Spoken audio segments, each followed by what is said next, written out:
രുചിവൈവിധ്യങ്ങളുടെ ഈ കലവറ നമ്മുടെ മുമ്പിൽ തിരശ്ശീല വീഴുവാൻ ഇനി 3 നാൾ കൂടി മാത്രം. അതുകൊണ്ട് തന്നെ വളരെ ആവേശപൂർവ്വം ജനങ്ങൾ ഇവിടേക്ക് ഒഴുകി എത്തുകയാണ്. ചെങ്ങന്നൂരിൽ നടക്കുന്ന ദേശീയ സരസ് മേളയിലെ ഫുഡ് കോർട്ടിലെ താരം എന്ന് വിശേഷിപ്പിക്കാവുന്നത് വയനാടൻ മണ്ണിൽ നിന്നെത്തി ജനഹൃദയങ്ങൾ കീഴടക്കിയ വനസുന്ദരി കോഴി തന്നെയാണ്. ഇനി കാണിക്കാൻ പോകുന്നത് ഒരു ബിവറേജിലെ ക്യൂ അല്ല, ഇത് വനസുന്ദരി കോഴി വാങ്ങുവാൻ വേണ്ടി ക്യൂ നിൽക്കുന്ന ആളുകളുടെ നീണ്ട നിരയാണ്. കൂടെ അല്പം ഭക്ഷണ വിശേഷങ്ങൾ.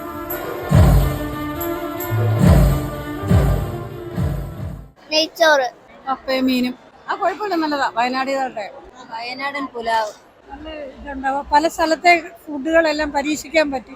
അവിടെ തന്നെ പരീക്ഷിച്ച് ഇതുപോലുള്ള പരിപാടി നല്ലതാണ്. കാരണം ഈ ഇതുപോലെ കുടുംബശ്രീക്കാർക്കെല്ലാം അവരുടെ ഉൽപ്പന്നം വിറ്റഴിക്കാനൊക്കെ ഉള്ള നല്ല മേളയല്ല. ഇത് രാജസ്ഥാനി ഫുഡാ, കച്ചോറി എന്നാ ഇതിനെ പറയുന്നത്. എന്റെ മുമ്പേ കഴിച്ചത് ദാബേലി ആയിരുന്നു, നല്ലതായിരുന്നു. കൺഫ്യൂസിങ്, എന്തോ കഴിക്കണോന്ന് അറിയത്തില്ല. 2-3 ട്രൈ ചെയ്തു. ബ്രെഡ് പോക്കറ്റ്സും ഉന്നക്കായ, പിന്നെ ചില്ലി ചിക്കൻ, അങ്ങനെ.